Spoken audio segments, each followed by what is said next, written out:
Putin has agreed to a peace deal with Ukraine. However, the terms of this deal have outraged both the Ukrainian government and its citizens. Trump's proposed peace plan is already sending shockwaves through Kyiv, an 800-mile demilitarized buffer zone patrolled by European troops, where Russia would keep its territorial gains and Ukraine would be excluded from NATO membership for the next 20 years. With Trump announcing plans to slash U.S. funding and support for Ukraine, reports suggest that it's only a matter of time before Ukraine runs out of the resources it needs to defend itself against Russia. Will Ukraine agree to surrender its territory for peace, or is Kyiv prepared to fight Russia till the bitter end? Donald Trump has repeatedly emphasized his desire for peace in the conflict.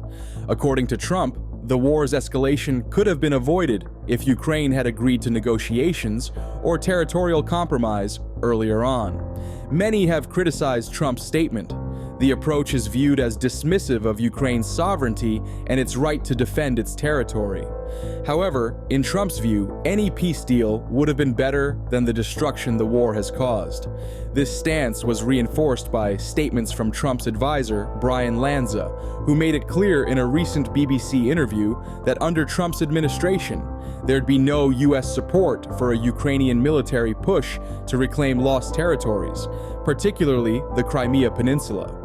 In other words, if Ukraine expects American soldiers to join its fight to take back Crimea, Ukraine is on its own. Lanza suggested that Ukraine focus on pursuing peace with Russia.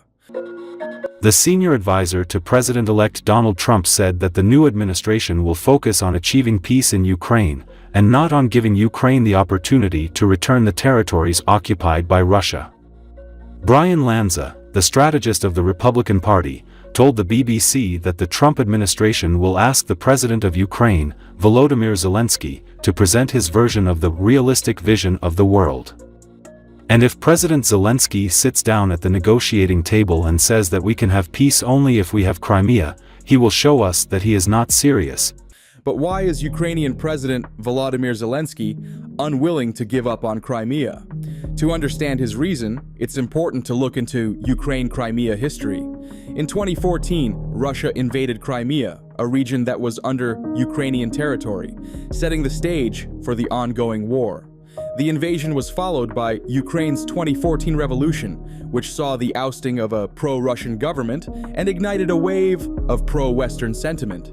Russia used this opportunity to take full control of Crimea, justifying the actions by claiming that it was protecting Russians in the region. However, Russia's actions were condemned by the international communities, with the United Nations and the West imposing strict sanctions on Russia.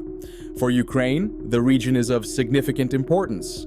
It marks the 300th anniversary of the 1654 Treaty of Pereyaslav. But beyond that, the peninsula offers Russia a strategic advantage in the Black Sea. It serves as a military hub and a means for Russia to project its power in the region. And Zelensky has made it clear that he will stop at nothing to make sure he takes the region back.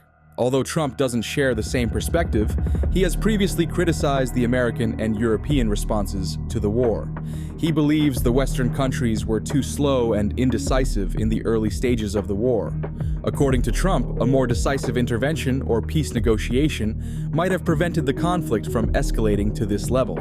Initially, the West imposed sanctions on Russia, provided financial aid to Ukraine, and supplied defensive weapons. However, Trump's advisor Brian Lanza argued that these efforts were insufficient. According to Lanza, Western counties did not provide Ukraine with opportunities and weapons to win the war from the very beginning. Ukraine faces a challenging path ahead, while there is a strong desire for peace after years of conflict and heavy losses. For Zelensky and his people, any peace that allows Russia to keep control of Crimea feels unfinished and very risky. Following the United States presidential election, Russia's President Vladimir Putin congratulated Donald Trump on his victory. Putin revealed that Russia was open to dialogue with the new administration, Я, пользуясь случаем, хочу поздравить его с избранием на пост президента Соединенных Штатов Америки. Я уже говорил, что мы будем работать с любым главой государства, которому окажет доверие американский народ. Так будет. Putin also praised Trump's resilience, citing his composure during the attempted assassination at the campaign rally. Putin also made it clear that he is open to talking about Trump's goal to broker peace in Ukraine. Trump previously claimed he would restore peace in Ukraine within the first 24 hours of stepping into office. Before I even arrive at the Oval Office, I will have the disastrous war between Russia and Ukraine settled. It will be settled quickly. I will get the problem solved, and I will get it solved in rapid order, and it will take me no longer than one day. This announcement marks a pivotal moment for Moscow, which has faced steady tension with the US under previous administrations. The Kremlin, however, is approaching it with caution. While Trump's stance on Ukraine sounds promising, Russian officials are waiting to see if his words will turn into actual policy.